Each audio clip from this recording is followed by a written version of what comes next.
Are we ready? Let's go. Let's go, he says. Let's go. All right, let's do it. It's the sports wrap with the George and the Ringer and the Rainier Muni and the calm before the storm. The last time we were here, the place was just packed with all kinds of strange I don't know. people. Maybe we got to bring some live music with us. Oh, yes. Maybe if I start strumming my banjo or something. That'll bring them all. Don't take that the wrong way there, Darce. I couldn't pick a banjo like you guys can, or ukulele or anything else. So, wow, where shall we start?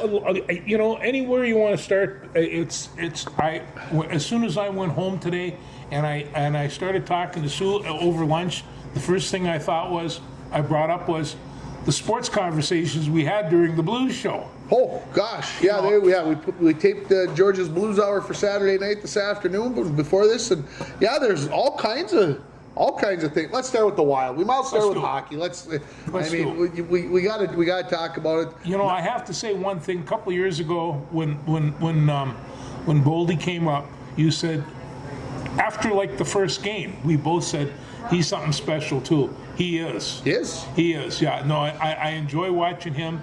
I enjoy watching Kaprizov beat targets of every hitman in the league. I can't believe that they're doing that. You know, I thought they kind of had a deal with superstars.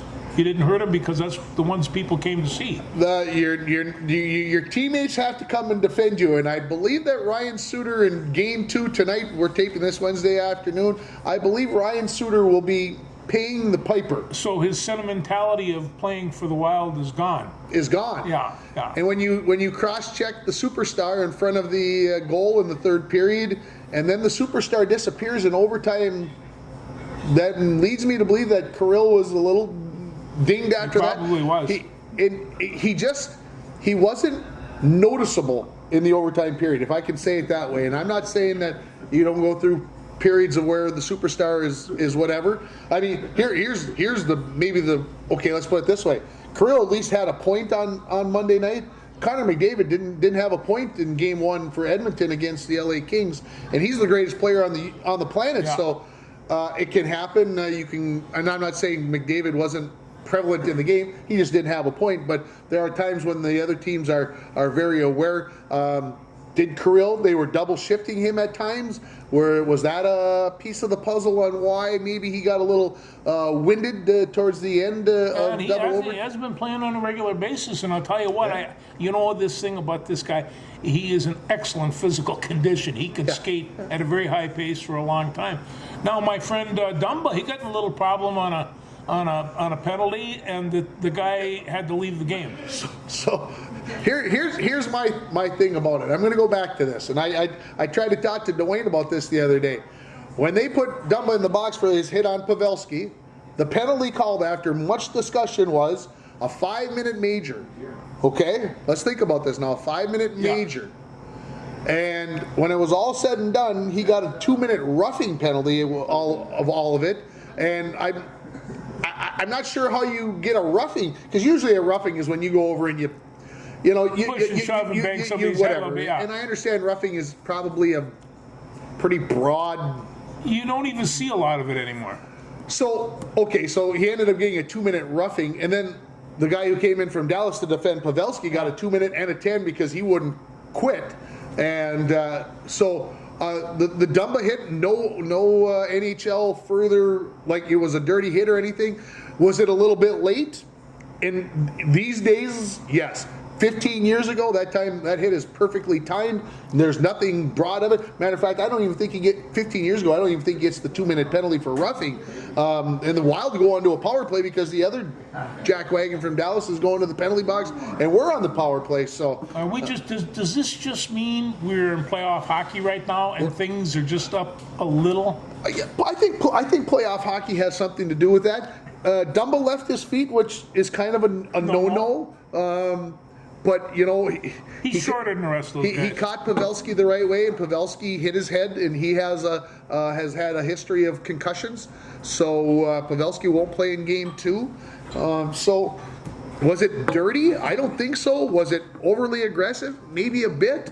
It was interesting, this part of it, the announcers on ESPN.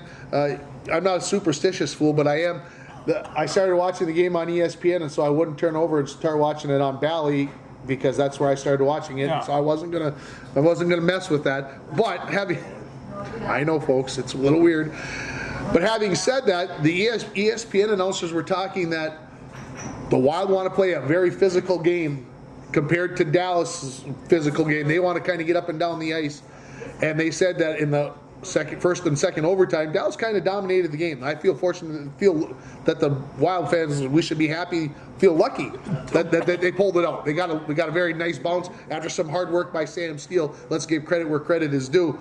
But they were saying that in order to play that physical brand for 4.5 periods, it's easier to go out and play fast hockey for 4.5 periods. So maybe the Wild got a little bit out of their game, but it was that physical, hard-nosed hockey that's got Sam Steele the game-tying breakaway in the second period. Then think the game almost went 2 entire periods without a goal, and then it was Steele who got into the corner and got a lucky bounce with some hard work. You got a lucky bounce, came right out to Hartman, and he finished the deal.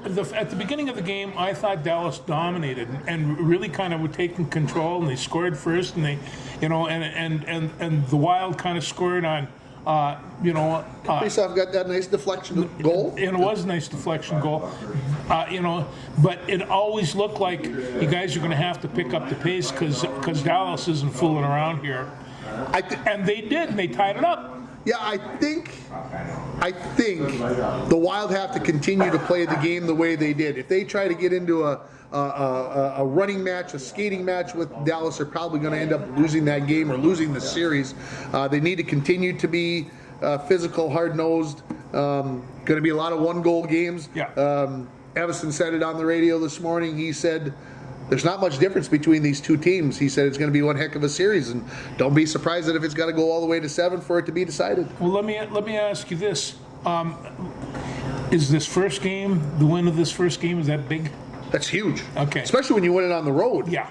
The Wild have, quote unquote, now have home ice advantage. Yeah. Now, I don't think that's going to mean a whole hill of beans in this series. I think teams are going to win each other place. Let's go back to last night. There were 4 hockey games, yes, and all 4 of the visiting teams won last night. Yeah. So I'm not sure home ice means much anymore. Well, these guys have been around. And I always talk about this about having last change. Yeah. And it seems like the more hockey people I talk to, the more people go, I don't believe in that. And I'm like, wait a minute. You got a chance that the other team's best line comes out onto the ice. You have a chance to get out your checking line or whatever line you want to have against them, and you got the last choice, and you don't send them guys out onto the ice because we're going to roll our lines. Well, to me, that's just stupidity. So, in other words, I know that this football team over here is going to line up with 2 wide receivers on this side, but I'm not going to put that's their 2 best receivers, but I'm not going to put my 2 best cover guys over there because that's not the way we've done things. So, do you want to win? I don't understand when you got home ice advantage and you got that last opportunity, you've got to take full advantage of that, and we'll see. Well, just not to digress a little bit, but talking to some of the guys in the 72 hockey team, when they won the championship against Grand Rapids that night, International Falls was at one end, and that was the home goal. And I mean, everybody from International Falls is in there. We made enough noise to fill that whole arena, and those guys knew that. And it was like, at the time. But now, these hockey players, they play on so many different ice. They travel so much. They know all the rest of these guys. They are not novice. I would agree. Home ice advantage fan-wise, this probably means a lot less in the pro ranks. Yeah. No matter what sport it is, really. Yeah, somebody's cheering. Who cares what they're cheering for? Yeah, and I got to be honest. I don't know about you. I probably said this on this show before.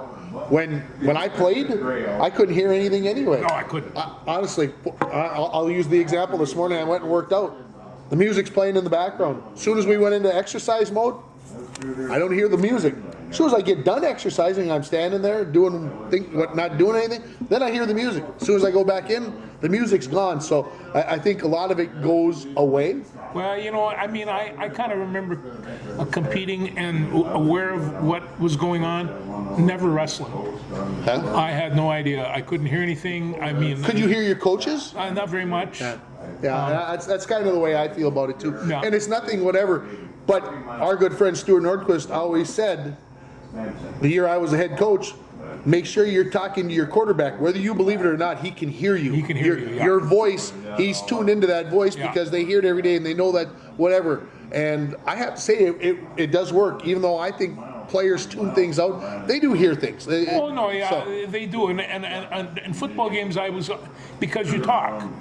You have huddles. You talk to the guys next to you and all the rest of that. So you're talking. Wrestling, there's not much talking. There's not much talking. They give you a break once in a while, and you can look at your coach and if it's really good if you got a bloody nose because they're going to take a couple of minutes, you could take a breath. I never mind about a bloody nose. I didn't get many, but I took full advantage of the ones I got. Anyway. We talked about the NHL on Tuesday night with the 4 road teams winning. All 4 teams in the Western Conference, all 4 road teams won. Think about that. In the West, all 4. The LA Kings beat Edmonton. Winnipeg went in and absolutely destroyed Vegas, 5-1. I didn't watch much of it. I went to bed. The Kraken get their first playoff win ever over Denver, defending Stanley Cup champions, all-world Colorado Avalanche, and they beat them 3-1 in Colorado, and the Wild win on the road. So all 4 of those, and then go to the other side. Boston won at home against Florida. Imagine that. Our good friend Mike Bolstead said the only team that has a chance to beat Boston is Florida in this first round. It'll be interesting to see what happens in Game 2 tonight. Tampa Bay went in and absolutely stomped Toronto in Toronto last night. Carolina beat the Islanders, and the Rangers went in and just obliterated the New Jersey Devils. So this we talked about the Wild and Dallas being close. I think the rest of these series, I think Edmonton wins tonight. I at home, I don't see him falling behind 2. I don't see Colorado falling behind 2-0 to Seattle. I mean, you just don't see it happen. Will the Wild take 2 from Dallas? I'm not even concerned whether they do or don't, because the fact that they took 1 is all that they really need to get is that 1. But I'll tell you what, if they could if they could get just 2. add on that one little X, it goes. You start putting doubt in the other team's Exactly. mind. Yeah, we'll see. There's going to be adjustments tonight.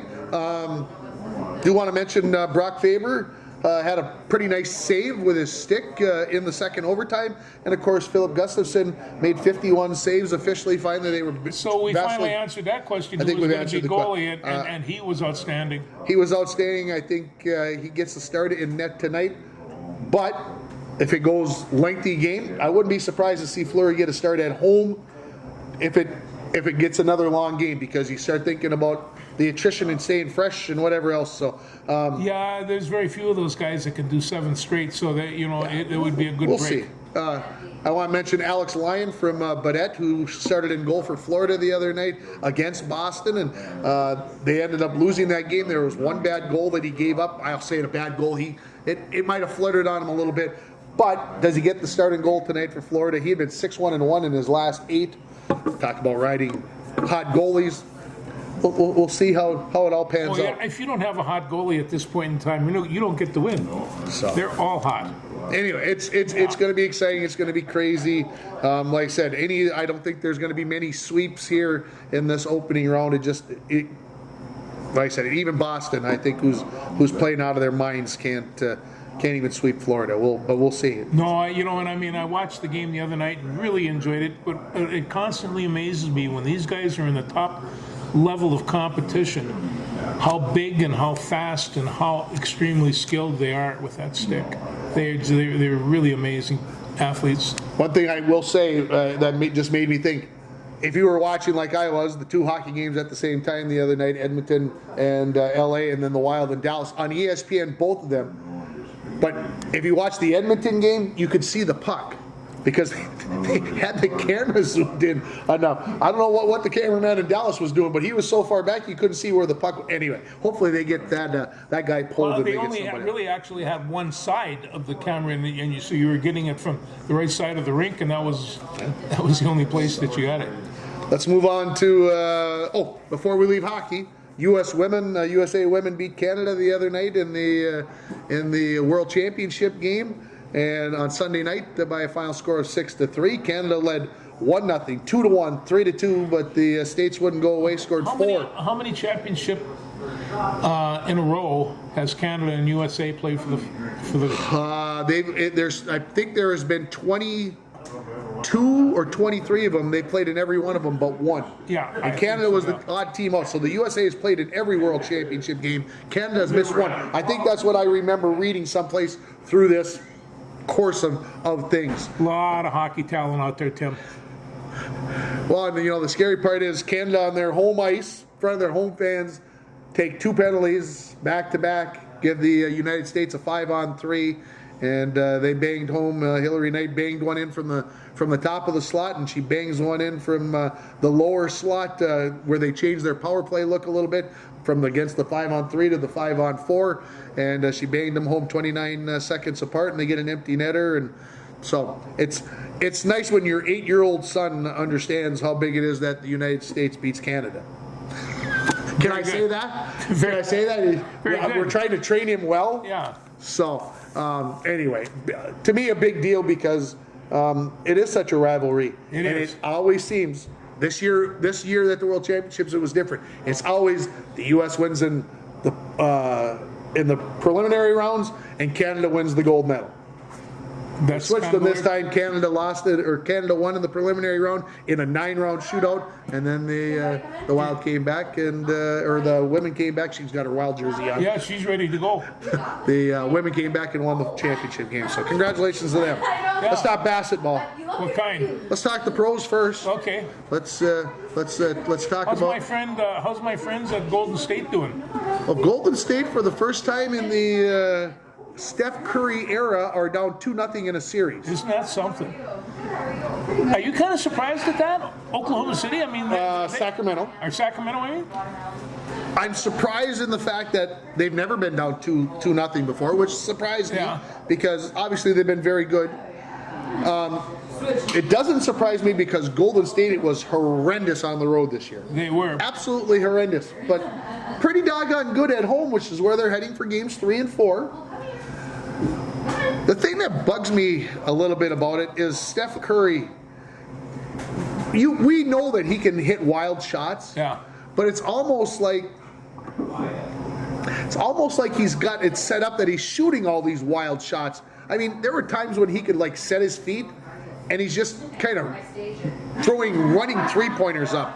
And I know that he can hit them. I whatever. But it almost seems like it's almost like he's taking bad shots on purpose. Well, and if he doesn't hit them, then they're in trouble because they're relying on that. Oh, absolutely. Live by the 3, die by the 3. And there were times that I saw him the other night, he was taking his, they're just typical they're typical Steph Curry shots. And he's popping them up from 35 and 40 feet. But they weren't even close. Do you like the new stat thing where they're showing you how far away they're shooting from? Yeah. 24 feet, 25, 27. I like it. I do too. Because I think sometimes you watch it on TV and you go, wow, that's only a 25-footer. Well, it's like a 29-footer. Well, they got name tags in hockey games now too. So you can go over and so you can keep an eye on those people. Keep an eye on those people. So I want to talk about the Draymond. You brought up Golden State. I don't want to talk about the Draymond Green. We have talked about that. What's your feelings on it? He stepped on his chest and reached. Yeah. I can't believe that a guy's I understand Draymond Green weighs probably 260 pounds. But I can't believe that we're playing this up the way Sacramento's. Oh, he's got a bruised sternum, and I don't know if he's gonna play. He's what? Really? No, he should have got a penalty and maybe shot 5 shots. I don't know, but he shouldn't be disciplined in terms of losing a game or anything like that. Draymond Green did get suspended for the next game because of his repeated offenses in the playoffs. The thing of it is that again, this is playoffs, and I want Domantas Sabonis to get some badness in here. He's the one who started it. Green said he got grabbed for the second time. Go back and watch. It's the second time a guy's been laying on the floor and grabbed his foot. Okay, you want to play the game? Play the game, brother. You want to grab hold of my leg? I'm going to step on your chest, and I'm a nice guy. He kind of rolled. Hey. He kind of rolled his foot and got him over. And I'm not a Draymond Green fan, but I'm backing up Draymond on this one. Take your 1-game suspension. You did what you had to do. Sabonis will never grab your foot ever again. Never. He'll never grab it again because he knows you're going to do it again. So he's never going to do it again. And every time Sabonis falls on the floor for the rest of his life, even if he's playing with his kids at home, he's going to be saying, is Draymond here? Because I don't want to grab hold of somebody's leg that I shouldn't be grabbing hold of. I don't like it. I'm serious. Sabonis, he crossed the line and he paid the price for it. Well, I hope it hurts like heck. I'll just bet all the basketball games you played, you never stepped on anybody's chest. I never stepped on anybody's chest, no. But I did knock him down a couple of times. Oh, I'll just bet you did, yeah. That was my. If they deserved it, by God, they got knocked to the floor. Yeah, my best shot was a flipper. There was, You were going to end up on the floor. You think you're going to come into my paint and you're going to get a freebie?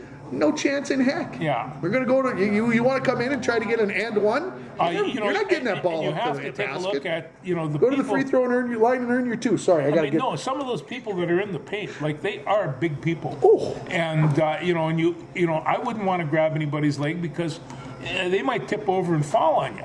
Well, you were a wrestler. You were always grabbing for a leg and that's- hoping that you could tip him over. That's what I figured. You and Sabonis were like We would have. blood brothers on that. Yeah, we wouldn't have grabbed him laying on your back. You kind of just got to follow through. But anyway, it's interesting to watch all that happen. And then when he stepped on his chest, it was like, oh, he looked like somebody had just been shot. Oh, it was great. And he laid on the floor and he played it up, and I'm like, yeah. And maybe that's why He'll play the game. He'll play the next game. All right, we avoided the Wolves for long enough. Yes. Could they have played a worse game on Sunday night? I don't think so. The question, and I do have some questions. Okay. Can they win a game in this series? Yes. Okay. And I'm going to say it this way: don't be surprised if it's tonight in Denver.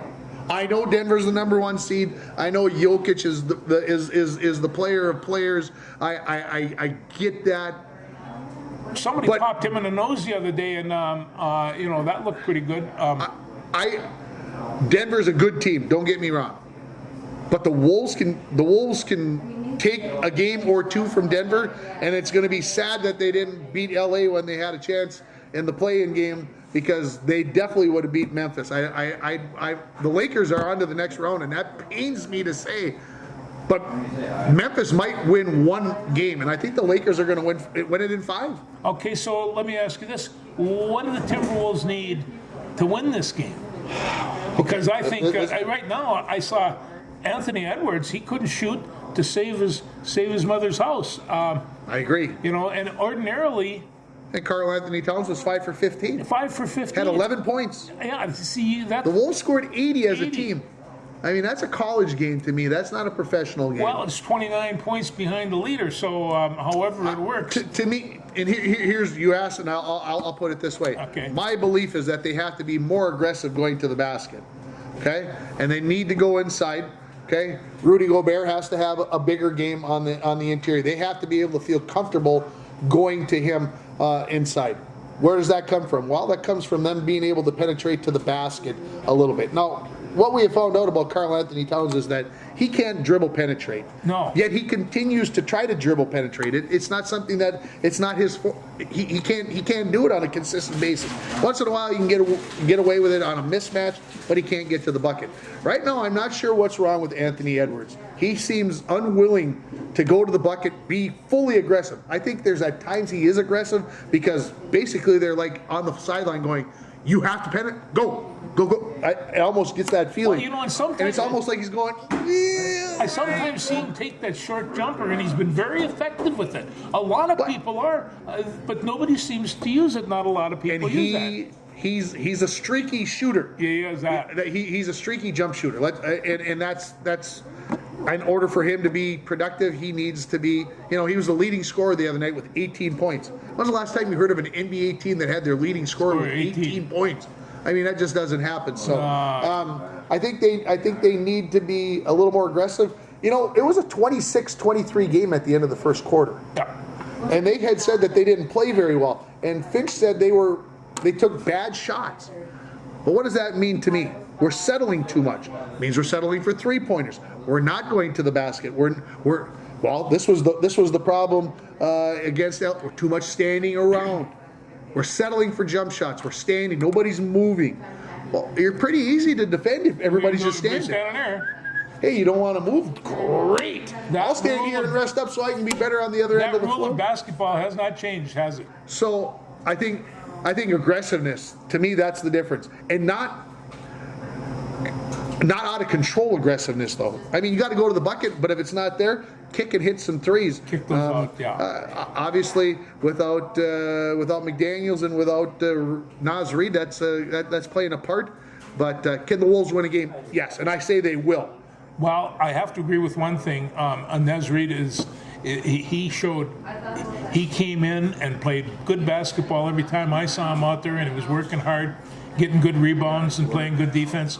That's a shame they don't have him because it is. It really is. You know, well, every team's got their injury problem, so I'm not. Yes, they can't use it as an excuse.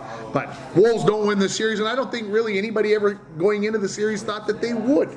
I mean, an 8 beating a 1 would be a huge upset. I just don't see it happening. Well, so. how are they going to defend against Jokic?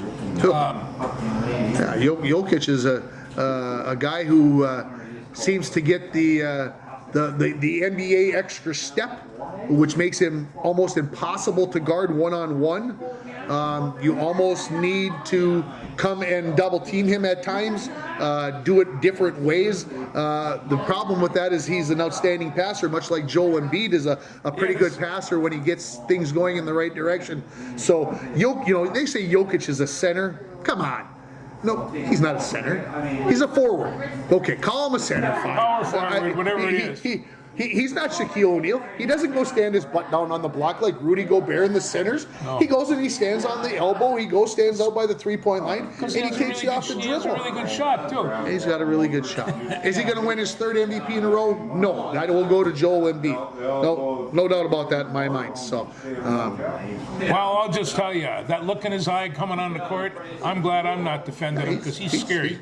He's a good player. There's no doubt about it. And I can't wait to watch him tonight. Memphis and LA. Memphis and LA. Who are you picking? I know the Grizz is your team. Well, it is, but I'm telling you, LA's been coming on, and it's just see. Is it so much that LA's been coming on, or Memphis has fallen off the face of the earth? Memphis kind of fell off, and I don't know what Morant was. Is he back with reality now, or? Well, that's a great question. And then he got injured the other night, so they don't know if he's playing tonight. Mm-hmm. Well, he adds the dimension to make that team a winner, and if he's not there, they are not. It makes it tough. It does. So you're telling me the Lakers win? I do. I got to go with the Lakers. We talked about Sacramento and Golden State. Can Golden State come back and win 4 of the last 5? I don't think they can. And watching them play the last 2 games, I think Sac's got them. I can't believe I'm saying that because when was the last time they won a division championship? I'm going to say this. I don't know what's going to happen in the whole series, but I say it goes back to Sacramento for Game 5, tied at 2. Golden State wins both of them at home. Now, I'm not saying that they are going to win the series, Golden State, but it does go back to Sacramento. There's my prediction. How about the Clippers in Phoenix? That series is tied at 1. This is the 4-5 series. Are you kind of surprised that the Clippers are doing this? The Clippers are doing it without Paul George. Yeah. Which I think is what's got me surprised. There are those out there that are saying that Phoenix is the team to beat in the West. That they are the favorites to win. But they got to get past the Clippers first. But I won't be surprised if the winner of this series is the champion of the Western Conference. When all is said and done, because the Lakers can't do it over the long stretch. We know Golden State could, but if Sacramento beats them, can Sacramento keep it together for the full 3 series to get to the NBA Finals? I don't think they're there yet. that's why I think the winner of the Phoenix Clippers series, whoever wins that series, is your champion in the Western. I don't think the Golden State is playing with the same energy that they did a year ago, and ultimately that's going to cost them an opportunity. Can I also say that every time Wiggins missed a three-pointer the other night, I chuckled on the inside. I didn't let it out. I chuckled on the inside. Why, you didn't want anybody to hear you? Yeah, well, I didn't want to seem too offensive if he, can hear me through the TV, because my wife contends that they can't hear me when I yell at the TV, but I feel better when I do. Well, since when has being offensive bothered you? Anyway. Yeah, I'm not sure. So, how about out east? Do you care? Do you care about what's happening out east? It's the same old deal. There we have it. Boston, Philadelphia. It's kind of like. Yeah, Boston might sweep Atlanta. They could. Trae Young, I don't think got that right. Yeah, Trae Young, right? Young. I don't think his heart's in it anymore after it kind of became public that they're looking to trade him. It's like, trade me. I loved the kid when he was in college. A great basketball player. And still is. Still is. Yeah. But for whatever reason, that all came out. So Atlanta's done. Boston's got that series won. I do. Miami wins in Milwaukee. Giannis Antetokounmpo may not play in Game 2. If you're a Bucks fan, are you nervous? I would be. What? You got the best basketball player in the league, and he's not playing. Yeah. Tyler Hero also maybe Miami's 1A instead of their number 1 with Jimmy Butler. Although I don't think Jimmy Butler can go for 7 games all out like that and be the superstar. But Tyler Hero broke his hand the other day, so he's out. So I think Milwaukee comes back and wins this thing in 6. I think they will too. Okay. Philadelphia, Brooklyn. Well, right? I got that. Yeah. Right? Yeah. I don't really know how good Brooklyn is. And it's just. Can you name one player for the Brooklyn Nets? Oh no, I could at the beginning of the year, but it's all changed. I can't right now. Seriously, I'd have to do this on my phone to tell you who one player is for the Nets. I can't. Philly wins the series and probably comfortably. Well, and who could resist a Philadelphia-Boston series? I couldn't, because I know who I'd be cheering for, and it is not the team in green. So there you go. I'm going to bring out my inner Dr. J and Moses Malone from 1983, and here we go. I like Moses. I had to listen to my brother and my best friend because they were Celtics fans. Well, anyway. Cleveland and the Knicks. Do you care? Actually, you do? Yeah. We've known quite a few people that have gone through the Cleveland organization. Is my friend Mr. Rubio, is he still over there? I couldn't tell you 100% for sure. I don't think so. Oh. I know our good friend from UCLA that played for the Wolves previously. He's playing for Miami now, which I had no clue. Kevin Love. I had no idea that he was playing for Miami. No idea. He was Bob Love's nephew, I did not know that. Yeah. Okay. One of the Beach Boys. One of the Beach Boys. Yeah. Just a little tidbit for you. That's why you watch the show, people. That's why you watch it's for the show. Tidbits. Come on. For little golden nuggets of information. Yeah, they're golden, all right. Okay, so who's coming out of the East? We probably talked about this last week. Have you changed your minds? No, I think Boston's the team to beat. Okay. And it's, they got to go. Not that they can't be beat. But, it is so goofed up because up is down and down is up in this thing again. And, I would have said Morant and the Grizzlies had a good shot at doing the whole thing at the end of last year. And then it all falls apart. All glory is fleeting, as they say. Yes, it is. Yeah. So, all right. Anything else basketball-wise that we need to jibber-jabber about? I'll tell you what, the games are going to be picking up, and I'm going to stay awake as long as I can tonight, watching the Timberwolves. So you got the Twins at 6:05. Yes. And then you got the Wild at 8:50, and you got the Wolves at about 9:10. Well, at 9:30, my wife will come up and say, "Are you still awake?" And or maybe she says, "Are you still asleep?" Whatever. So here's what I did on Monday night. Yeah. I made a conscious decision at about 7 o'clock that I was going to take a nap so that I could see the end of the Wild game. That was my whatever. So I pulled the blanket on, nuzzled in on that recliner, and by gosh, sleep came. I didn't have to work at it too hard. Problem was, I missed the first 6 minutes. I didn't set an alarm. I'm like, there's no way I'll sleep until the start of the hockey game. Yeah. Well, I missed about the first 6 minutes, but I'd seen every second after that until, well, then the thing is, you celebrate at 1 a.m. exactly the game-winning goal by Ryan Hartman, Well, you should have called me. and then try to go to sleep. Yeah. Try to go to sleep after something like that. Okay. And then the alarm went off at 4:50, and I'm like, oh my god. That's when the snooze button got hit twice. I couldn't. Yeah, it was a tough Tuesday. Yeah, It was. kind of like Groundhog Day where he smashed his radio. Okay, you want to talk Twins? We can talk some Twins. Are you nervous now? No, I'm not. They still have a great pitching staff. Malley, I don't think pitched particularly well, but he didn't pitch all that badly either. And Gray is pitching well, and Gray started off horrible last night. I'm listening to it on my phone. Every game he gets the first 2 innings, he thinks send him back, and then all of a sudden he settles down. I was at the skateboard park last night because that's where 53-year-olds hang out on a Tuesday night. I mean, idea. That's where I hang out in the evenings if you're looking for me. And anyway, I had the Twins on my phone, and I listened to the first inning and a half, and the Twins had struck out 6 times in 7 batters. And Sonny Gray did not do very well the first 2 innings, and I'm like, I turned it off. I'm like, I can't listen. I don't want to, whatever. I got home, and of course it was Tuesday night, and that means Deadliest Catch is on because it's mid-April.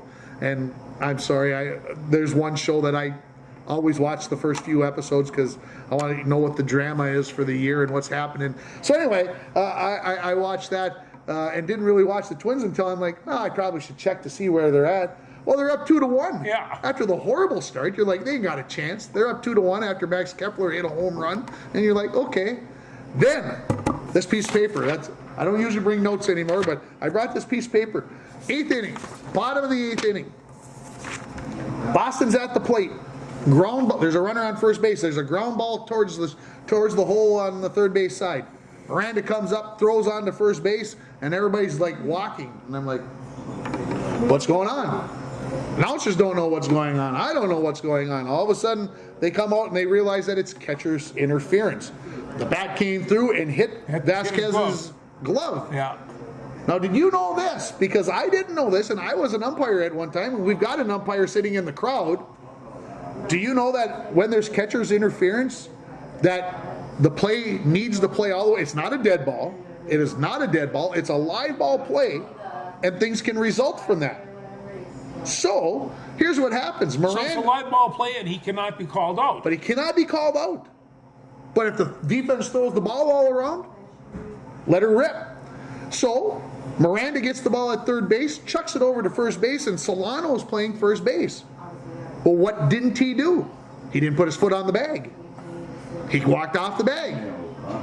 And then nobody went and covered third base, so the runner from first base goes to second base and ends up at third base because there's nobody over there covering third base, because what are all the defensive players from the Twins thinking? It's a dead ball, right?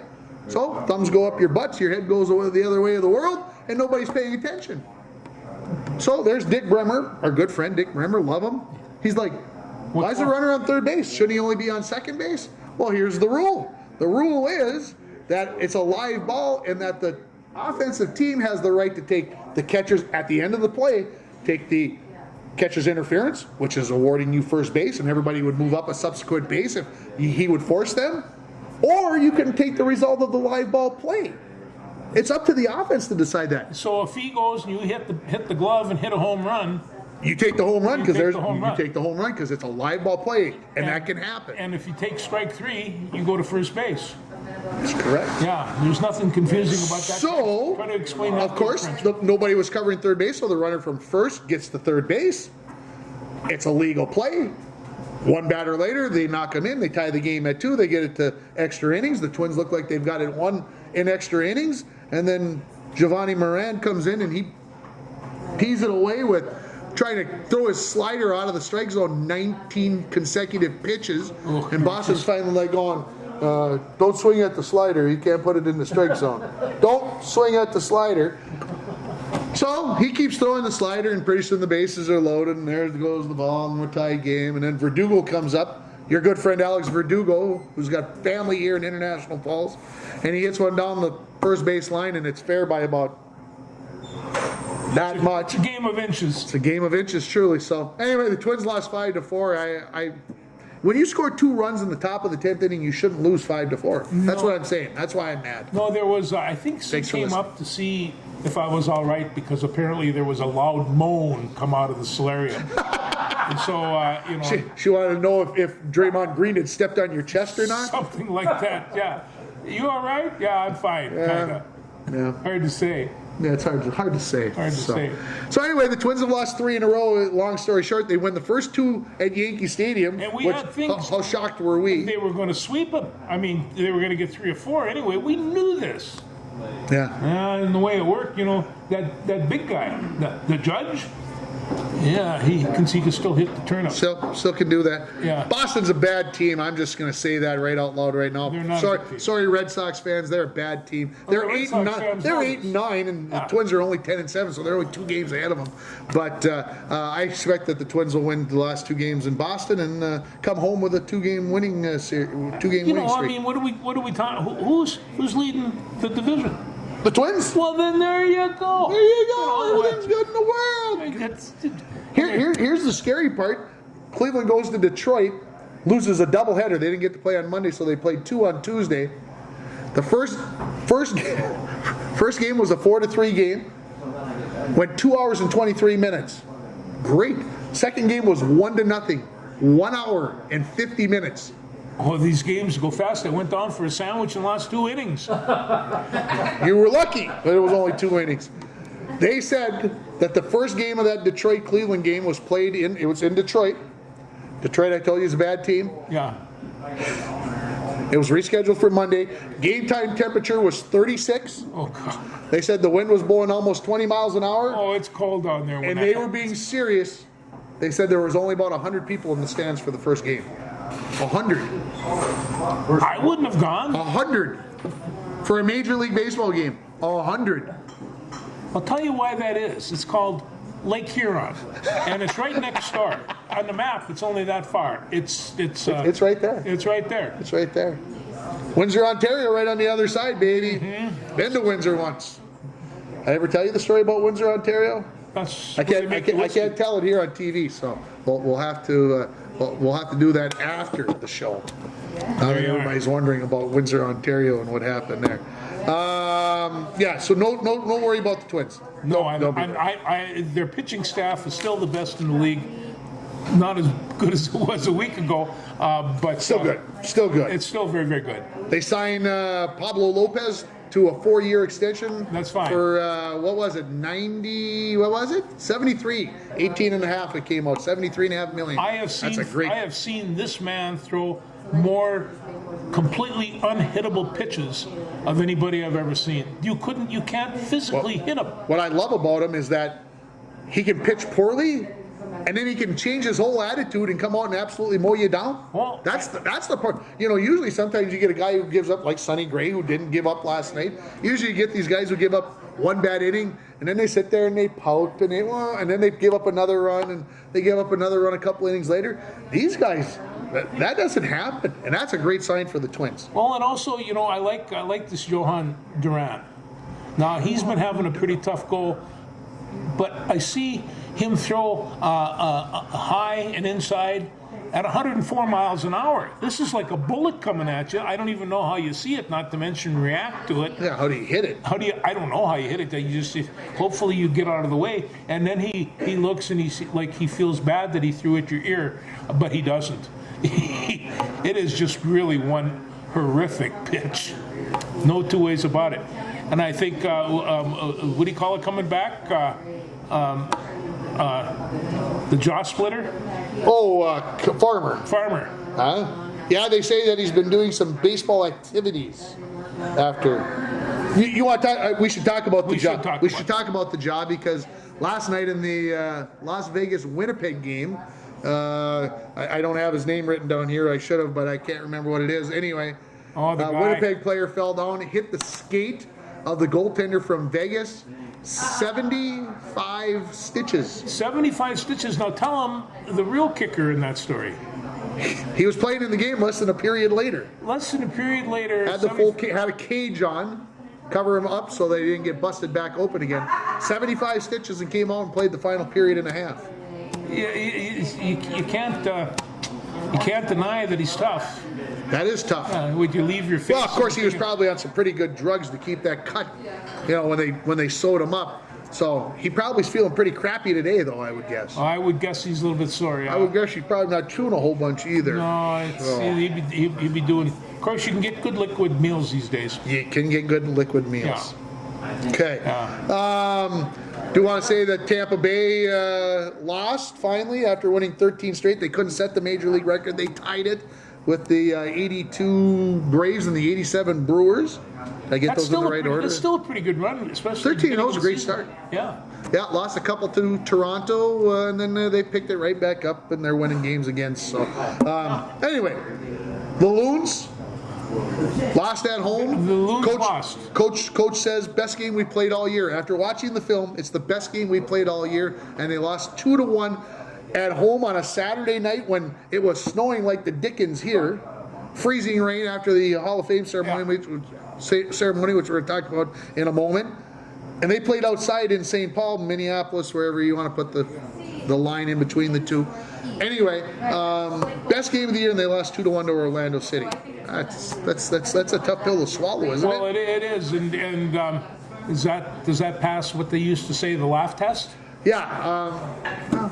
Soccer can be one of those games where you get a bounce and stuff happens. Well, I'm not leaving. I'll be right back. He's not leaving. He's going over here to get the Hall of Fame program. Before we get there, a couple other things. Yeah. How do you feel about Jalen Hurts signing a $255 million contract and getting $179 million guaranteed? How do you feel about that? Well, I think you might know how I feel about it. How did he do last year? He lost in the Super Bowl. Well, I'm not sure that you go there to win the Super Bowl. I think the key is to get there. And after that, anything can happen. I think he had an incredible year. Now, whether or not, I can't wrap my head around. He's now the highest paid quarterback in the NFL. He even gets more than Patrick Mahomes. Well, I'll bet you Mr. Mahomes probably will get a raise. But you got to remember now, and I told you this before, to be a good quarterback, you have to have a good insurance advertisement and be in a commercial. Jalen Hurts will be in an insurance commercial soon. I would look for something like that, and maybe he can have. Mahomes makes lots of money doing that. Yeah. Maybe he can have my good friend Baker Mayfield's spot. Your friend Jalen Hurts. Maybe he could. He made a lot more money doing that commercial than he ever did football. I don't know. They said the Eagles don't do guaranteed contract, or they don't do no trade clauses. He has a no trade clause in his contract. They don't do those. They did this. They pushed in all their chips. Philadelphia said, we're behind Jalen Hurts 100%. Here's everything. We are banking on him that he can take us to multiple Super Bowls. The thing of it is, I don't believe it. The thing of it is that you know this, and I know this, and anybody that follows the game knows this.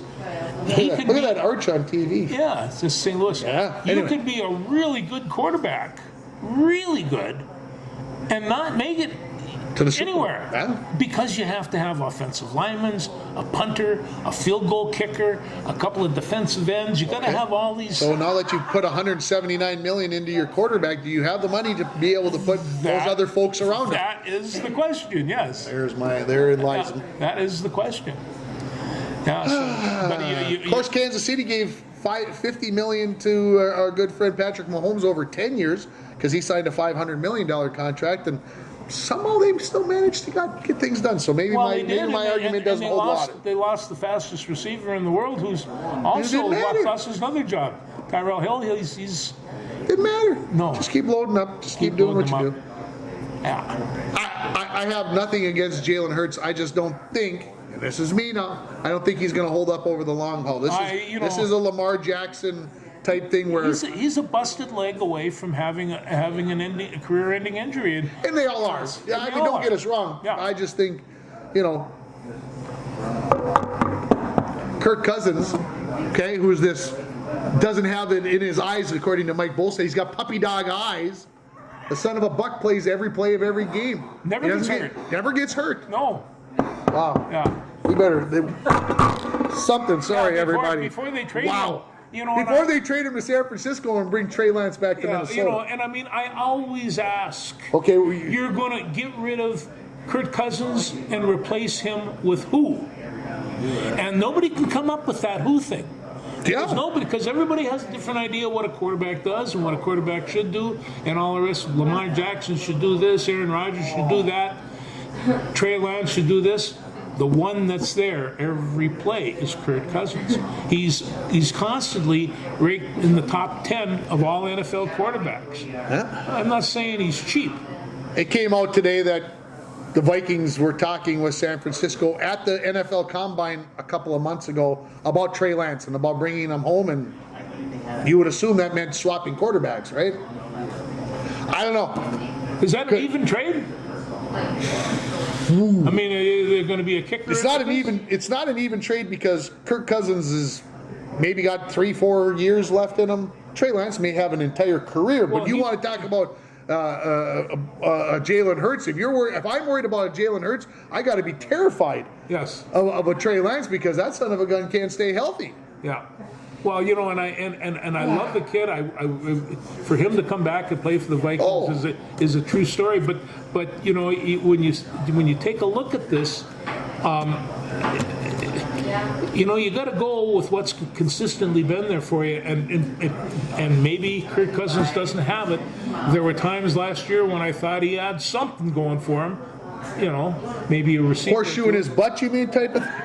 Well, he had several horseshoes. He's had several horseshoes that he kept pulling them out and pulling them out for wins until he got to the playoffs. Well, you know. They've also been talking about would the Vikings draft a quarterback. There's been discussion that they are thinking about possibly moving up to number 3. I think that's to try to get one of these 4 quarterbacks that are apparently going to go next Thursday, a week from tomorrow, in the NFL draft. We're not going to have a show before then, so no. But you know, if they're at all living in reality, you're looking at 3 to 5 tops. There are not a lot of Patrick Mahomes out there that can come in and just kind of do it. They're just not there. And, you know, a Trey Lance might be one of them. I mean, he's a big physical guy. You know, it's like... Well, like I said, it's going to be interesting. It's going to be fun to watch. It's going to be quite a year, yeah. They were talking about the Aaron Rodgers situation. I want to finish the football discussion with this. That Aaron Rodgers will not be traded until after June 1st. Why?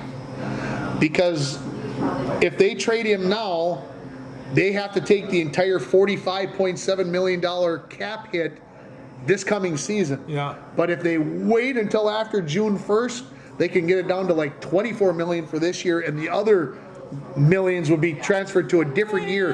They're not particularly.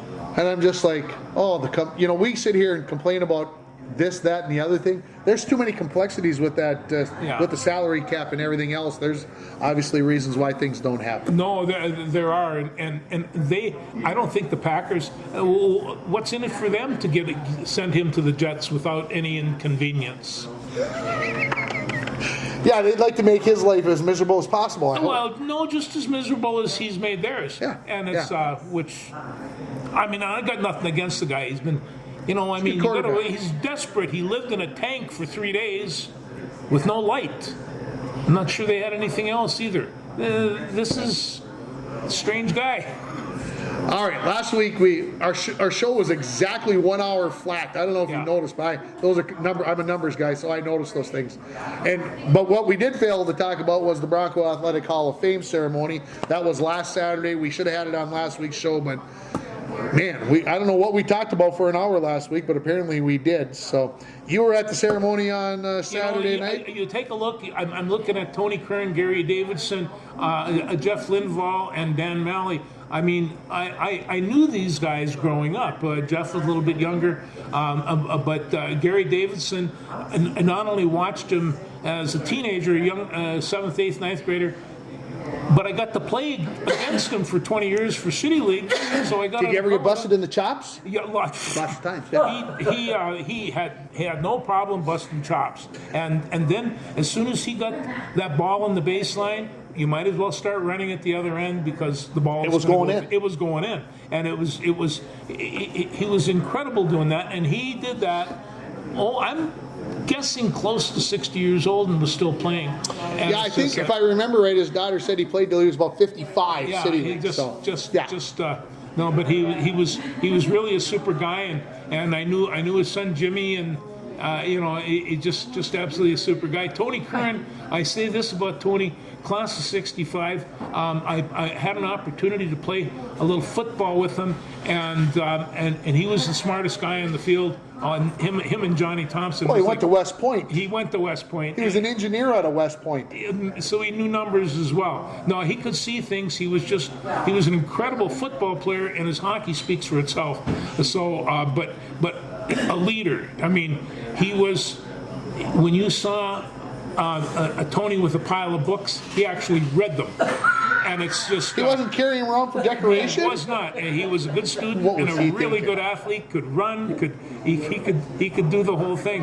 And I played football against him a couple times in my younger. They'd have these B varsity squad things, and you couldn't catch him either. So he was, and then of course my Jeff Lindvall. I say about this about him. He only got his engineering degree from Princeton. He's not a very smart guy either. No, jeez. But he's got an obsession. I think he's addicted to golf. There's no thinking that, George. He does. He says he still plays 100 rounds of golf 100 per rounds. year. Yeah. At 70. Yeah. He's 70 years old. And then, of course, my favorite there is Dan Malley. I knew Dan the best. I was able to play football with him for several years, and he's a big guy. Did anybody say that? In high school he wasn't that big. I actually had him by 20 or 30 pounds, but he's grown into it, and he. But when he hit the ice, he took his teeth out. He had a beard that was 2 or 3 days gone. He had a bad back, so he stuck a great big chunk of foam rubber in his back, so he looked like he had armor on. And he went out looking for people. He was a hunter. What of just a handful of peoples that could say they played in 4 state championship games? Yeah, he's played in 4. Yeah, played in 4. He lost the first one as a freshman and then won the last 3. But he's one of the few people out there that can say they played in 4 state championship hockey games. Well, maybe 4 state championship games with basketball, hockey, football, baseball. There's been whatever. But to play in 4 straight state, only him and Tim Sheehy might be the only ones to say that. You can go check me out on that.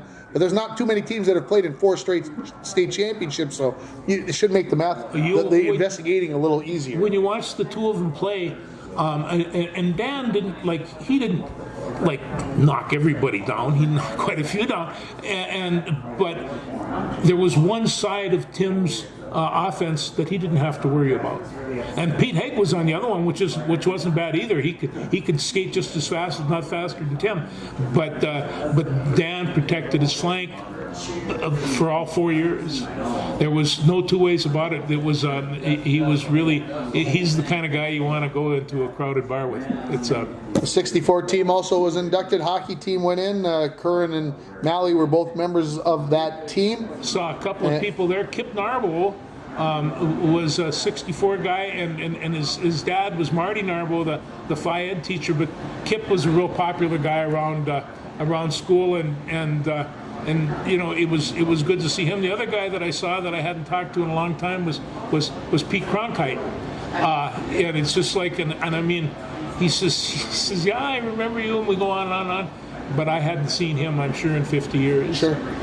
So that was a very fine hockey team. 64 team, just for a little background, lost in the region championship game, the section championship as we call it now. But at that time they had this thing called the back door, where the loser from section 7 and 8 alternated getting to go to the state tournament. And it just so happened that team loses to Duluth East in the region final.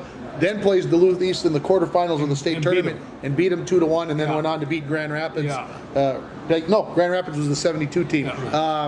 St. Paul Johnson. St. Paul Johnson. Excuse me. After they had lost to St. Paul Johnson the year before in overtime to break up that 5-year possibility. Well, in that backdoor thing, it was somewhat subjective, and they just who could deny International Falls a berth in that state championship?